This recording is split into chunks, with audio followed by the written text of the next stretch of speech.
Hi again, everyone. Garrett Digital Williams here on Boxing Along the Beltway, a very special edition of our news and notes for this time period. And we're going to celebrate a 20-year anniversary that took place this week. That really, and this is the first time in a while I've really kind of reflected on this anniversary. Looking back, it was kind of bittersweet, and we'll talk more about that in this podcast. And we also have some updated results from boxers performing this week. But the main story is going to be our anniversary that we're going to celebrate today. And of course, Beltway Boxing News and Notes brought to you by Real-Time Pain Relief. From boxers to ballerinas, from shoulder pain to muscle strain, everything in between, Boxing Along the Beltway recommends Real-Time Pain Relief. That's the natural, plant-based, safe, effective ointment. You rub it on, the pain is gone in real time. If you go to www.freepainoffer.com and order a $10 worth of Real-Time Pain Relief, you'll get a free $10 tube of Real-Time Pain Relief. Rub it on, the pain is gone in real time. Now, before we get to our anniversary, a couple of results this week. On Wednesday, October 19th, at the Grady Cole Center in Charlotte, North Carolina, we talked about one of the bouts in our last News and Notes podcast. That was Larry Hitman Pryor.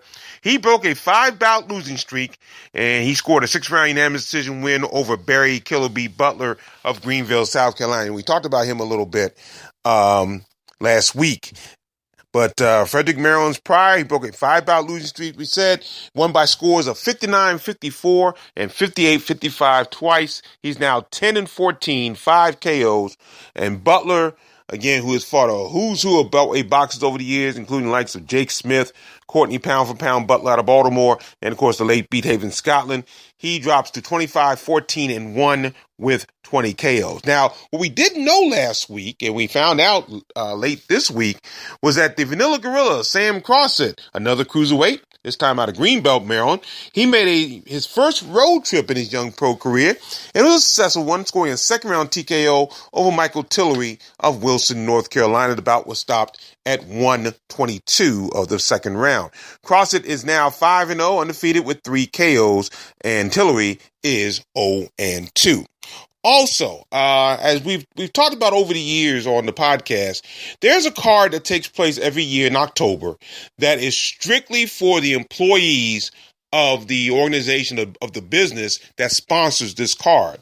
And the business is called alarm.com. And they do a special boxing show that is not for the press, not for any other fans. It's strictly for the employees of the company. And one Beltway boxer was on the card, and that was Mike Balogun. And the silverback heavyweight out of Upper Marlboro, Maryland, scored a first-round knockout over Brandon the Iron Lion Hinkle out of Steubenville, Ohio. The bout was stopped, I believe, at 119. I don't have the information in front of me. But Balogun is now 8-0, 7 KOs. Hinkle, I believe, is now 5-2. 6-2, 5 KOs. That's what he is. He's lost 2 straight now, and he's 6-2, 5 KOs. He's coming over from MMA as well. But Balogun still on the roll, doing very well, getting some quality time, and of course he's managed by J.D. Brown, which is one of the reasons I think J.D. Brown has a heavy-duty part of that card at the Alarm Combat. And the card was held, by the way, at the Mayflower Hotel in Washington, D.C. Also, coming up this Saturday, don't forget, Demetrius Ballard will be on a card at the Bell Center in Montreal against Guido Horvath. That'll be on the David Lemieux undercard, and that'll be at the Bell Center in Montreal, Quebec, Canada. Hope that waits up on the blog later on tonight as we record this. Now, as John Oliver likes to say on his show, our main story tonight celebrates an anniversary that, really looking back on, and again, this is the first time I really had a chance to really look back on it in a while. It was a bittersweet anniversary. It would have been a great anniversary if it had led, and I said this last week, if it had led to what it was intended to do. And that's the key. The card was done for a purpose, but the purpose was never achieved. It was 20 years ago this past Wednesday, October 19th, 1996. It was a card. It was a really big card for us, especially coming off the Beltway brawl that was 2 years earlier. And that was, of course, the main event featuring Vincent Petway knocking out Simon Brown. Bernard Hopkins won his first world title on that card. And a number of Beltway boxers were on that card, including one of the people that headlined this card. But in 1996, it was a card at the Showplace Arena up in Marlboro, Maryland, a Don King Promotions card. And the card's intention was to have the winners of the two co-main event bouts go into a unification bout in their weight class.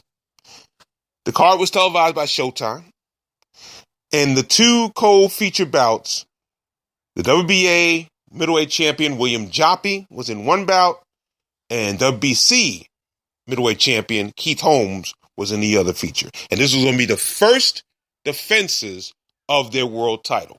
In March of 96, Keith Holmes won his title, a WBC title in Las Vegas, when he knocked out Quincy Taylor in the second round. That was on the undercard of Mike Tyson, Frank Bruno. Matter of fact, it was interesting. It was part of the pay-per-view telecast of that card. And I remember watching it over my good buddy and Hall of Famer, the Fight Dr. Jones Spears' house. But they played the bout, which was actually recorded earlier. They played the bout last. So I don't know how many people got a chance to see it. I remember after Tyson knocked out Bruno that night, a lot of the people that were at the party with me left, and I was sitting in front of the TV. That was the bout I really wanted to see. So Keith Holmes won his title. That was in March of 1996. The very next month, William Joppy traveled to Japan to win his title against Shinji Takahara for the WBA title. And this was going to be their first title defenses on the very same card. And again, it was supposed to lead to a unification bout between the two that was really supposed to set this area and maybe the country on its ear.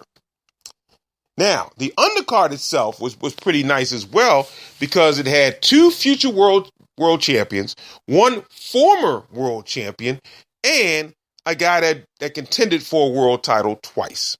Sean Bay Mitchell was on this card. He was 2 years away from winning the WBA super lightweight title. He was in a situation where he had lost two bouts back-to-back by knockout. He lost to Stevie Johnston, and then he lost to the late Levander Johnson.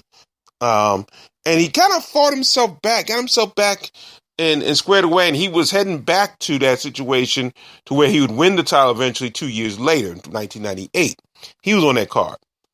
We also saw the early growth of DeMarcus Chop Chop Corley that night, because Corley was participating in just his fifth fight of his career. And of course, that career would lead to the WBO Super Lightweight Championship he won in 2000. And I guess it now leads to the WBC Fecker Box Championship, Lightweight Championship that he holds right now. So that's interesting as well. Another guy that was on the card, and this is a guy that from this card, I became friends with this guy, and it was interesting to see. A guy named Paul the Ultimate Vaden. Now, Paul Vaden, for those you don't remember, was a really nice boxer out of San Diego, California. And really stand-up guy, was very classy. Talking to him was a very classy affair. And Vaden had beaten Vincent Petway. After Petway defended this title against Simon Brown, his next title defense was against Paul Vaden. And Petway, I don't know, he was just not ready for it, or Vaden was just that good. He was a very good boxer at that time. And he stopped Petway and won the IBF Super Welterweight Championship from Petway. But he would drop the belt. That was in August of 1995. And then 4 months later, he dropped the title to Terry Norris. And Norris actually defended the title against Petway eventually in Richmond, Virginia. Happened to be there for that bout. But Vaden was a class act. He really was a class act as a boxer. And he was on this card. And the world title contender that was on this card was indeed my fellow Hall of Fame, DC Boxing Hall of Fame classmate, and truly one of the great boxers out of this area of all time. And now one of the better trainers in this area now. I think he's opening up a gym, triple threat gym, coming up shortly. That's Andrew the Council of War. Andrew Council was on that card. And the Council would go on to challenge both Bernard Hopkins and Keith Holmes for the midway title. However, the big focus, of course, was on Joppy and Holmes. And the card again was put together to gain momentum toward a unification bout, hopefully sometime in 1997. And I remember during the week, they had press conferences and the weigh-ins and all, and really, they didn't talk much about their opponents. They talked more about the days when the two of them sparred against one another. And I know Joppy was saying that Holmes was always getting beaten sparring by Joppy, and Holmes would say, well, sparring is not the same as boxing. And they just went back and forth, all that situation. So they were talking a lot more about that than they were against McElroy and Woodall. Now, McElroy, I believe, was out of Ohio. He was, I think he had 2 losses going into this bout. Richie Woodhall was out of the United Kingdom, and he was undefeated. And there was a lot of talk that Woodhall could take the belt from Keith Holmes that night. And it was a big contingent of British press that night. Oh, man, I got to meet some legendary British writers. Colin Hart, who I believe is no longer with us, I'm not sure. But Colin Hart was a big-time British writer. And, of course, Graham Houston, who later would become my Fight News colleague, Hall of Famer himself. I met him as well. It was really great, and they were just excited about Woodhall, and they really believed that Woodhall had a legitimate chance to defeat Keith Holmes that night. And not only did Showtime call the action, but Sky Sports out of England was also in attendance. If you look on YouTube, you can find the Sky Sports broadcast of the Holmes Woodall fight. Well, as far as the A side of the card, everything worked according to plan. Joppy scored a 7th round TKO over McElroy. He really wasn't challenged in that bout. So Joppy went on to hold his end of the bargain. Holmes had a tougher time. It was a very good bout between he and Woodall, but Woodall would finally get stopped in the 12th round. I tend to remember there was a little bit of a question mark on whether or not that bout should have been stopped at the time. It was midway through or late in the 12th round when that bout was stopped, but Holmes would get the win there. So that part of this situation was intact. Both guys would get past their first title defenses, and we could look towards the next step. Meanwhile, on the rest of the card, Council knocked out another Beltway boxer, a guy named Alan Boogaloo Watts, out of D.C. He is the nephew of the great Bobby Boogaloo Watts out of Philadelphia. And Watts was a good boxer, not a great one. He was primarily super middleweight. He kind of came down for this bout. And stood no chance against Council that night. Council knocked him out in the first round. Meanwhile, Corley won a 4-round decision over Antonio Presley, who was another boxer out of Washington, D.C. And Vaden would win over 10-round unanimous decision over a guy named Bernice the Heat Barber. Now, I got to tell a quick story about that one, because for many years, Barber was in, and I think to this day, it is still the greatest boxing bout that I've ever called in the Beltway. Not the greatest bout I've ever seen, because that would probably be right now, up until Lamont Peterson defeated Amir Khan, it probably was the best bout I ever saw in this area. But it is definitely the best bout I ever did play-by-play for, blow-by-blow for.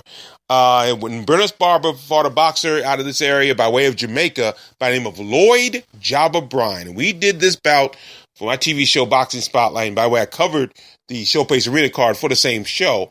Boxing Spotlight, for those who don't know, was a TV show that I was involved with that covered this area, this boxing area. And it was at Martin's Crosswinds in Greenbelt, Maryland. And I got to tell a little bit excited about that one. It was a great bout from start to finish.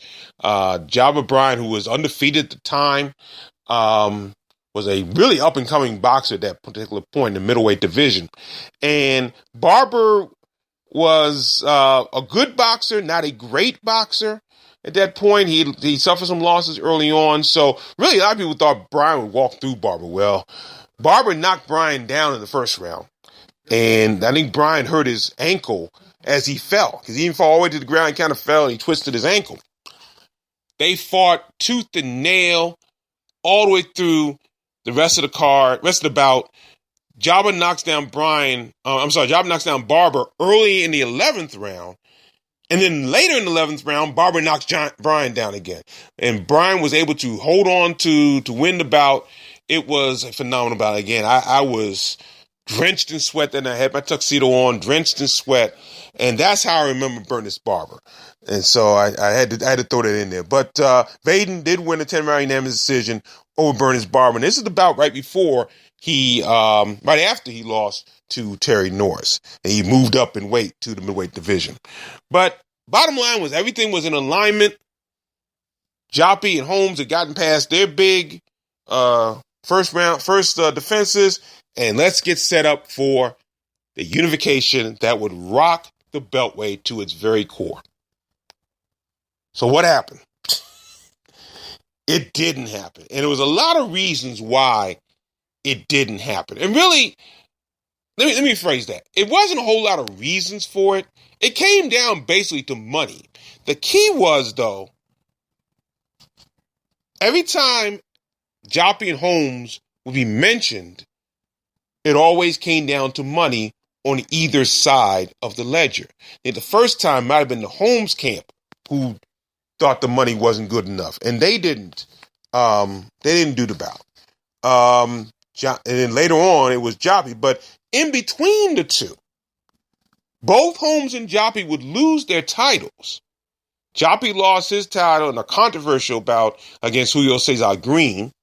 Holmes would lose his bout because the Holmes camp really just made a big mistake. And they went to France to take on Hassim Sharifi. And I think they only went with a week to prepare for the bout. And Holmes was just lethargic. He was tired.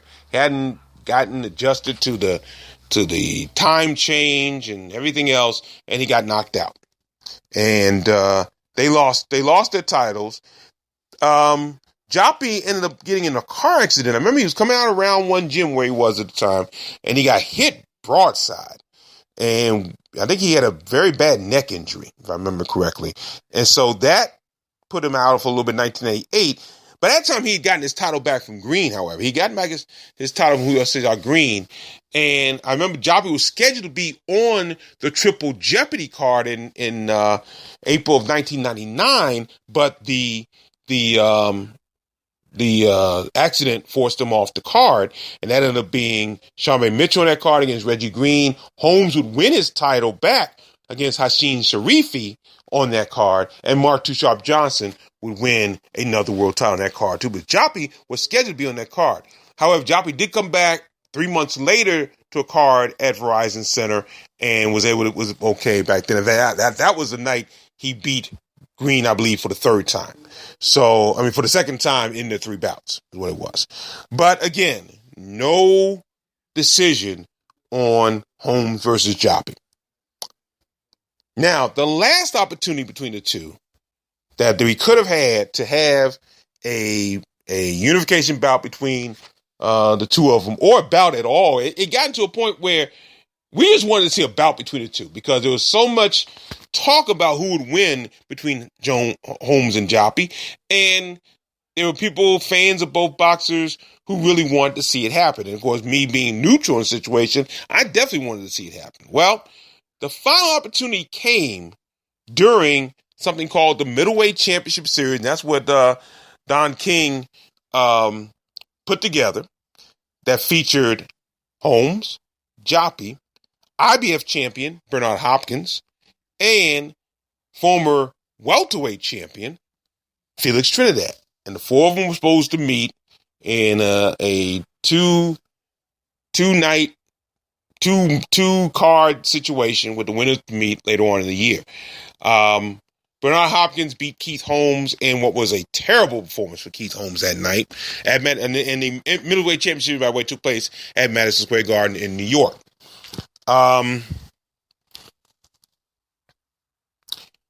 would just look horrible against Bernard Hopkins. I remember watching that on television and was very disappointed in just a lethargic way he looked against Bernard Hopkins. And apparently Hopkins, does that to a lot of boxers, but it looked like Holmes was very afraid of the bright lights that night. It was not a good night for him. Joppy, that was in March of 2001. In April of 2000, I'm sorry, that was in April of 2001. In May of 2001, William Joppy took on Felix Trinidad. And that was an interesting one. I actually had a chance to go up there for that one at Madison Square Garden. And Joppy, and I think I mentioned this when we talked about the passing of Rock Sims.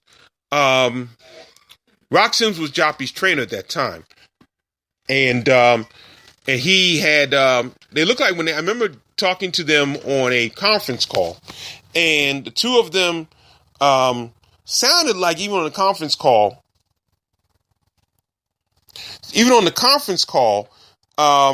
it looked like Joppy and Rock Sims had different game plans or different game plans what he wanted to do.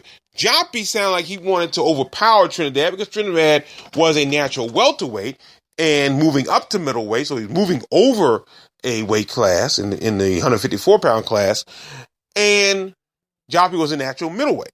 Sims wanted to box him, and that neither one really worked, but they tried Joppy's game plan first, and he tried to challenge Trinidad, and Trinidad just wasn't having it. And with that huge Puerto Rican contingent who was just all over Trinidad, just cheering Trinidad on, Joppy got off to a decent start, but not a great start. And eventually, Trinidad just wore Joppy down. And by the time Joppy decided to get on his bicycle and try to box Trinidad, it was too late. It was way too late. And he was knocked out in the 5th round. But I tell you, one of the most interesting situations on that particular night was that Joppy was so well respected by the Trinidad fans. And I was there with my brother-in-law. We were in the audience. We were not in press row. We were in the audience that night, in the crowd. And they knew we were the only people in the area, in that particular area, rooting for Joppy. But they gave Joppy all the credit in the world for that bout. I mean, they would just say, "Oh, Joppy, he fought, man. He battled." They really enjoyed Joppy's performance. So that was that. So Hopkins and Trinidad moved on to the finals, for lack of a better term, on September 29th. It was scheduled to be September 11th, believe it or not, that day. But it was scheduled to be September 15th, the week of September of 9/11 in 2001. But they had moved it, obviously, for obvious reasons, and eventually had it on September 29th at Madison Square Garden. And I happened to be up there for that. I was in press row for that one. And that was one of the greatest single performances by Bernard Hopkins that I'd ever seen a boxer anywhere, Beltway or anywhere, give that night against Felix Trinidad. He was extremely dominant. But what was supposed to happen, and what Don King, for all intents and purposes, promised folks, was that the losers of the first two bouts were to meet on the same card each other at Madison Square Garden. For whatever reason, and I think in this case, it was the money on the Joppy side, not the home side, but the Joppy side, that caused that not to happen. So it was a tough one because it's a missed opportunity like we would not believe. We don't understand why it didn't happen because they're both promoted by the same people. And it, for whatever reason, never, ever took place. Holmes stopped his pro career in 2009. Joppy stopped his in 2011. And every now and then, when I talk to both of them, they talk about the possibility of getting in the ring with one another. They're still in good shape. I'll say that. They're still in great shape. Holmes has his Rip Flex business that seems to be doing very well. Joppy is training boxers at the Champions Gym in Rockville, and he still looks in good shape. But it's no purpose for it now. There really is no purpose whatsoever, except for some charity situation. Really, it doesn't mean anything anymore, and that's a shame because it would have been titanic for this area. And I don't mean it would have sunk. I mean, it would just been fantastic for this area. I don't know who would have won that bout. I mean, I'm perfectly honest with you. I mean, I know I'm neutral, but I'd have a real tough time calling who would win that bout. And I think a lot would depend on where they were at that time. And at that time, both of them were at the top of their game. You know, again, Hopkins was the only middleweight better than either one of them, and he actually did fight both of them and beat them. But it would have been an incredible event. You know, in a way, I'm glad it didn't happen in 2001 because it would not have happened in the Beltway. And that's where that bout belonged. I mean, much like when Simon Brown fought Maurice Blocker, why that bout was in Las Vegas, I don't know. I wish it could have been here in D.C. It would have been a fantastic situation there.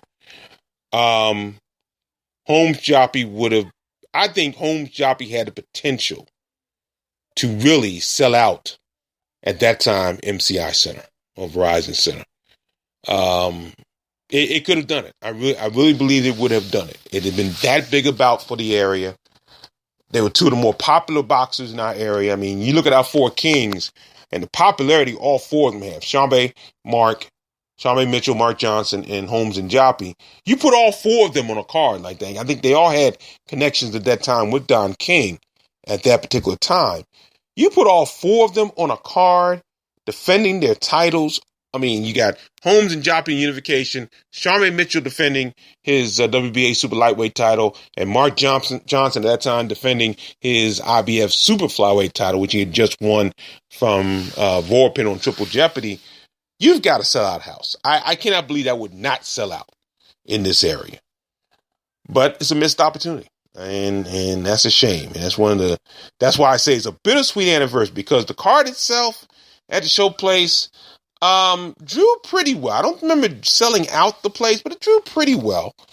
And it was a great card overall, and saw some quality boxers, no question.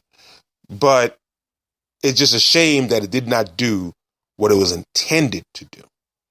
And that's one of the, I think right now, in my 33 years of doing this, of covering boxing in the area, it is without question the biggest missed opportunity in my career that we've had in this area. We've missed a few, not too many, really, not too many, but that was truly a missed opportunity, and that's a shame. So I just wanted to reflect on that because it's a very, it was one of our bigger cards in the area in my tenure, and it was there are a lot of things that I've talked about that, and again, some things I mentioned on the blog that I'm not going to mention here because it really is kind of irrelevant, just random thoughts. But it was a good night overall, a good night, but it could have led to a much, much greater event. Speaking of events, November 5th, Saturday, November 5th, will be at the Rosecroft Raceway in Fort Washington, Maryland for the King's Promotion card. Michael Fox taking on Juan de Xavier Rodriguez. There could be some updates on that card coming up. November 12th, we will be at the DuBurns Arena in Baltimore, Maryland for the Shaw Style Promotions Shabazz Brothers card. Both cards will be broadcast live right here on the Boxing Law Beltway Google app for Android. And we've just gotten word.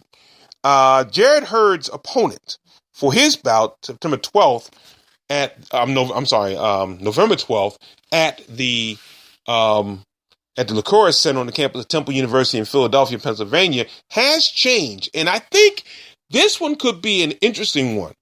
And I'm not necessarily wary of this because I really think that the man he's going to face is, although as good as he is and as good as he has been, maybe on the downward slope here. But apparently the original opponent for Jared Hurd, Jorge Cota, has been scratched from this bout. He has an injury. And Hurd will now face a guy named Willie Nelson. Willie the Great Nelson. Now, this guy has been right on the cusp of winning world titles back in his career. He gave Tony Harrison, who